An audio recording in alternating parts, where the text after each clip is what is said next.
Since 2017, the Italian Wine Podcast has exploded and expects to hit 6 million listens by the end of July 2023. We're celebrating this success by recognizing those who have shared the journey with us and giving them the opportunity to contribute to the ongoing success of the shows. By buying a paper copy of the Italian Wine Unplugged 2.0 or making a donation to help the ongoing running costs, members of the international Italian wine community will be given the chance to nominate future guests and even enter a prize draw to have lunch with Stevie Kim and Professor Attilio Scienza. To find out more, visit us at italianwinepodcast.com. Chin chin!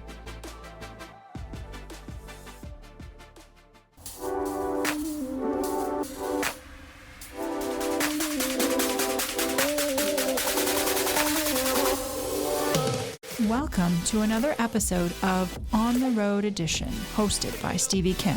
Each week, she travels to incredible wine destinations, interviewing some of the Italian wine scene's most interesting personalities, talking about wines, the foods, as well as the incredible travel destinations. Okay, so listen, Valentina, first of all, I'm not alone. I'm with some people. Let me introduce you to some people here. Mm-hmm. It's, you see Jacopo, we have Rebecca, we have Franca, we have Lan, and then we have Christina. Hi. Okay, so we have a small, we started this small tasting panel because mostly they're trying to help me taste wines. So I said, why don't we actually talk to the producers when we can do this? Because I started actually the WSET diploma program. Do you know? Okay. Yes. You have to study a lot, no? Yeah, it's a little more than I actually thought, which isn't great. But so we thought we'd have a small chat with you today and drink a couple of wines. So we have all the samples done for you. So we've distributed this. So Valentina, so how have you been? Come è andato? Come stai? I'm fine. A little bit worried, but I'm fine. How was the pandemic? Like, how did you live 2020? It's not easy because after a beautiful trip with my family in Anguilla, when we came back, everything was closed in 1 week. And then we decided, the winery never closed. We closed only the hospitality area and the wine shop for sure. But we continue to come to the office. Our routine will be the same, fortunately. I'm not stay at home with the kids all the time because it's very dangerous for a mom to be at home. How old are your kids? 8 and 11. Oh my God, they're still small. Yes. It's also not easy. But they're not going to school now, right? Now, yes, they are going to school. They started in September, and unfortunately, they go on with school. Right. No sports, anything, anything also closed. Everything closed. Gym, no basketball, no, but school, yes, fortunately. Oh, look, Stefano Bassanese. Do you remember Stefano? He used to be in Hong Kong with Domani. He used to be the general manager for Domani. Do you remember that? Yeah. Yeah, I think actually he's now in Dubai. He works at another restaurant, actually. Okay. So listen, Valentina, I actually wanted to ask you something, which I've been meaning to ask you. So you have Francesca and also Antonio who works in the company. So I know 3 of you. Yes. But you're not brothers and sisters, all of you, right? No, Francesca is my sister, Antonio is my cousin. Okay. Jacopo wants to know if Antonio's surfing or working. Both. He's doing both. But he was doing MW program, right? Yes. Because Jacopo, I guess, was in the program with him. But has he quit? No, he finished the first and the second course. He have to do the exam for the 3rd level.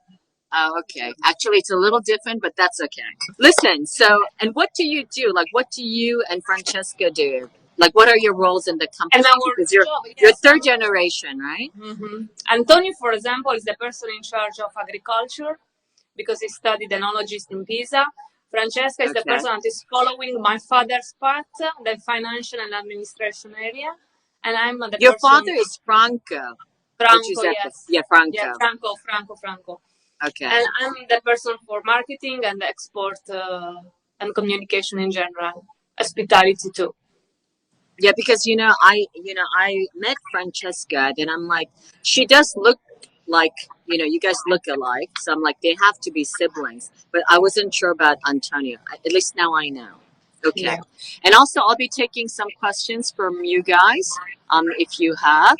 Okay. So, and then but we'll do Okay. 2 wines. We'll do about 10 minutes, I guess, max. So we have 2 wines that we'll be tasting today. Why don't you tell us about, they're both called Iselis, right? Yes.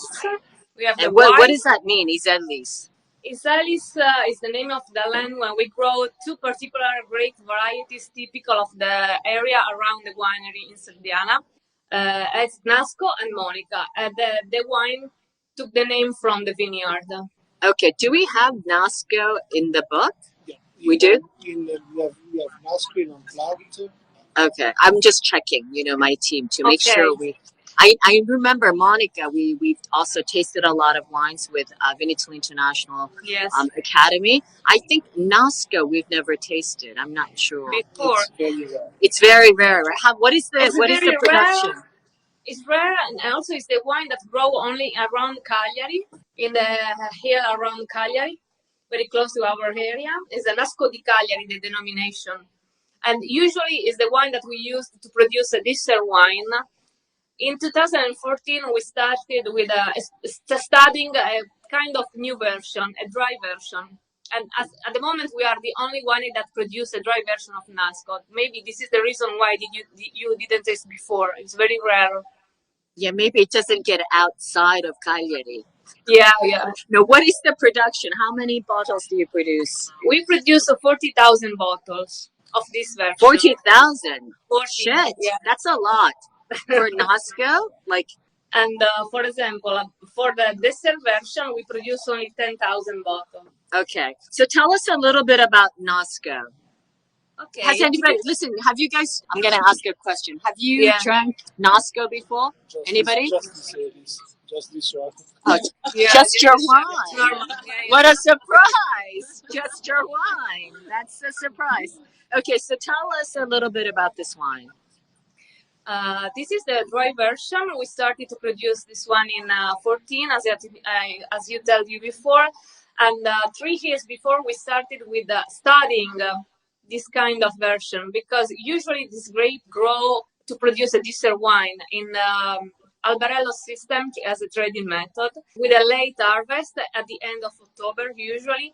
But we studied the right period to harvest the grape, and we divided this period in 2 parts. The first part at the beginning of September to obtain the freshness, and the second part at the end of September to obtain the color, the richness in terms of bouquet and the complexity. Then we cut the grape, we put the grape in the soft press, and after the period in cement tanks, we use the only 4 or 5 months in the second passage to occur for the evolution of the wine. Listen, Valentina, I'm seeing Michelle, who's connecting from New York.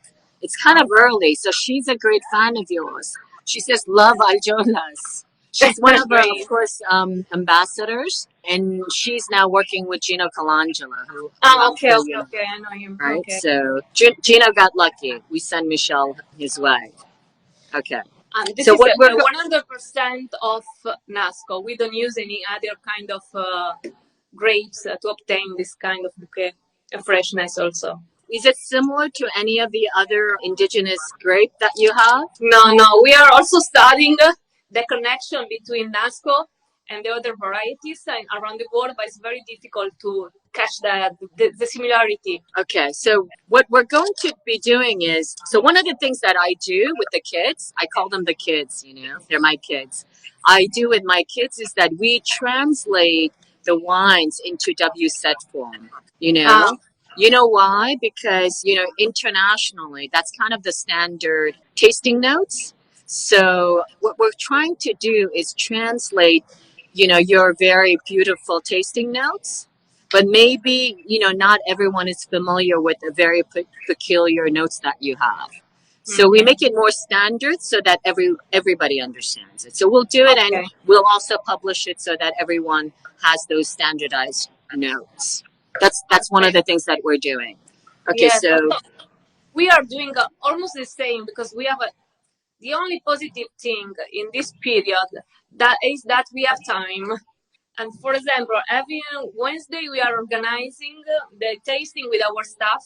Oh, that's great. Staff, export staff, focus on each traditional varieties we grow and comparing our varieties with the variety that grow in the similar area. For example, the last week we studied about Vermentino from us and also Vermentino from Liguria, Tuscany, and France. Today we have a tasting about Cannonau. And we are also studying for example, agronomical characteristic of the varieties and the trading method, and then the enological characteristic, the origin, and also comparing our Cannonau with the Cannonau from France, Châtenay-Philippap, for example, Cannonau from Priorat, and Cannonau from another kind of Cannonau from Sardinia. We say Cannonau from the mountain in the center of Sardinia. Did my invitation get lost in the mail? What happened? Do you want to join us without No, listen, do you remember that we were supposed to do the Gita Scolastica in Sardinia with Scienza? Do you remember that? Are you enjoying this podcast? There is so much more high-quality wine content available from Mama Jumbo Shrimp. Check out our new wine study maps or books on Italian wine, including Italian Wine Unplugged, and much, much more. Just visit our website, mamajumboshrimp.com. Now, back to the show. And then first, Sardinia seemed like it was a very safe place to go, when the COVID happened, but then it got very bad. What is the current situation now? We are better than the other area, maybe because we are isolated. Also, we don't understand why we are orange now, because the numbers is very low. Mm-hmm. Maybe because we don't have enough hospitals, what is said, intensive, something like that. I see you, yeah. Yeah, this is a mess because all the restaurants are closed again. And today we are a kind of protest. All the restaurants, all the wineries, all the it's a mess. The restaurants, are they open or are they working? Closed. No. Closed. All day, they're not working? Yes, all day. Because here, I think it's open till lunchtime and then they have to close. No. We are orange, we closed. You used to travel a lot, right? Yes, I love it. So you haven't traveled at all in 2020. When was the last flight you took? In Anguilla in February with my family in the Caribbean. The last one. Beautiful my last memories. One was at least it was a nice one. Yeah, it was a beautiful, yes. Do you guys have any question for Valentina for this wine or anything else? Okay, if you don't, then we're going to go to the next wine. Okay, the red version of the... Oh, yes, soil. She would like to, Rebecca would like to know about soil. A soil is a Merlic soil, as a calcareous soil, because this kind of variety need a poor soil. And also we can irrigate for this kind of wine. You can irrigate? Yeah, we can. So we have a very dry climate, For this one, we irrigate. For the dessert one, we don't irrigate. Okay. For this wine, we have an Albarello system. We have a higher production compared to the wine that we use for dessert. And we can irrigate. Our strange denomination allow us to irrigate. Okay, so we are going to compile as a group a tasting note for you. Okay? We're going to write the tasting note for you. Okay, great. And share it with you. Yeah, yes, for sure. Line question, yes, go ahead. So he was asking about the global climate change with regards to this specific grape variety and where it's grown. Has it affected at all? Or what is your prediction? Okay, forecast? Fortunately, we are in the perfect area when we don't have a lot of differences during this year affecting the global change. But also another positive way is that we are using a particular trading method, Albarello. Yeah. And also we use only traditional varieties. And maybe Professor Scienza said that this traditional variety will be the variety that will resist to the climate change. Yeah, to the climate change. How old are the vines? Are they old vines? No, we have a 15 years old vines for Iseli, so it's not so old. So it's fairly new, but it's a traditional variety, and it's a bush vine. Yes. Okay. Any other question for this wine? Okay, we'll go to the next wine. We'll go to Monica. Monica is something that we're more familiar with, but it's also a small blend, right? You also have something else? Yes, we produce two kind of Monica, as also the favorite grape variety of my father, because of the very soft tannins. We say this is the reason why is a female name, Monica, and usually was produced for a daily wine, a very simple wine, easy to combine with food, also with a glass of wine without food. But we would like to give another opportunity to Monica to express its characteristic, selecting, for example, using the muscle selection in our Serdiana vineyard and selecting the best plant that produce low quantity but better quality in terms of concentration and tannins. Also, this wine is a result of 3 years of study, selecting the plant, replanting, and then giving a new life to the traditional variety, because this wine is capable of aging better than a normal Monica. For example, we use less production for sure. We use cement tanks, still first, cement tanks, and then second passage oak for 12 months to allow the wine to age well. So this is a Massal selection. How long does it take to do that? Did you say it takes a really long time, right? Yeah. How long did it take for this one? We started in 2014 with the biodiversity camp.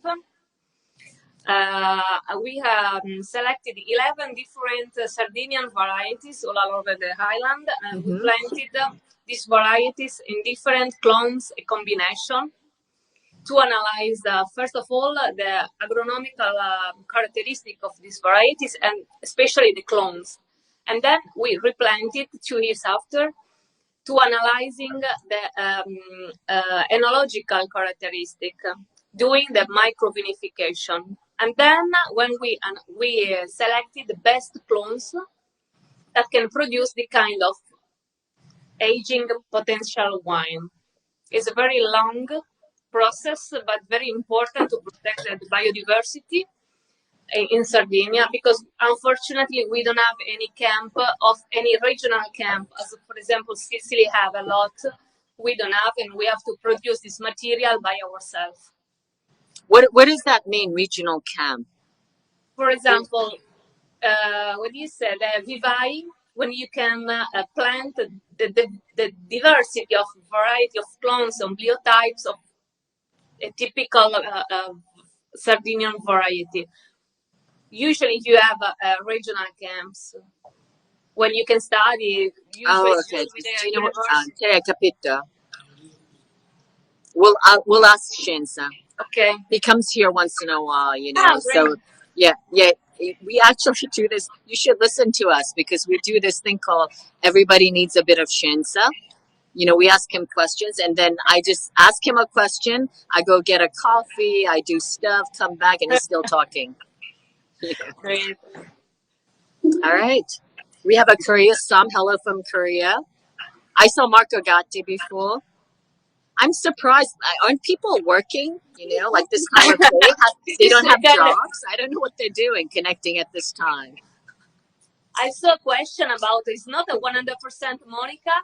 It's 85% of Monica, Carignano for 10%, and Bovale 5%. Now I open my bottle.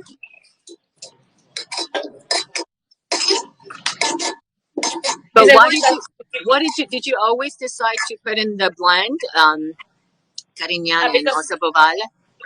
Because Carignano helps to give some elegance. The wine, Bovale, for the richness in terms of color, in terms of antioxidant properties of wine. Because the Monica, like itself, it's not as dark. Is that correct? No, Monica is a little, yes, layer dark, and also sometimes if you don't be concentrated, you can produce a very wine with any kind of structure, and you need to produce less quantity and also use the other variety to help the longevity and also the body of the wine. Cheers. Cheers, Valentina. Okay, I'm gonna close this up soon. Do you guys have questions for Valentina? You want to know the soil? Let me guess. Yes. The soil, please, for Rebecca. Yeah. She's TQSW said so. She's. Okay, soil. We are in the same vineyard in Serdiana, but in a different space. We are, for example, we have a marly calcareous soil for the Iselis, and we are in the soil more rich of red composition for the Monica. Okay, and what about the volume? How many bottles? I'm more interested in the commercial side. Almost the same, 35,000 bottles. Okay. Did you have a follow-up question? Okay. How far is it from the seaside? We have only 20 kilometers to the sea. And this is a very good question because also the breeze from the sea influence. Yes, the moderating influences, as they call it. Yeah. This is the vineyard of Iselis. Is the vineyard that is very close to Cagliari. Cagliari is on the beach. We are on the beach, 20 kilometers far from the beach. As I said, very fundamental. The breeze arrived from during, especially the Mistral. That is very important for us because during the summer the Mistral drop the temperature. Also during the night, for example, we have 30 degrees in the morning, and we can have also 15 degrees in the night. The excursion is very fundamental to maintain the perfume and the elegance in the grape. Okay, great. Listen, we're going to say goodbye because it's almost 1 o'clock. Here, everybody eats at 1 o'clock. Okay. So yeah, and also that way we'll let you go now. Okay. Valentina, thank you so much for the wines, for sharing your wines with us, and also the chat. So hope to see you very, very soon. We hope to. Okay. Ciao, grazie. Ciao. Do you guys want to say ciao? Ciao. Ciao.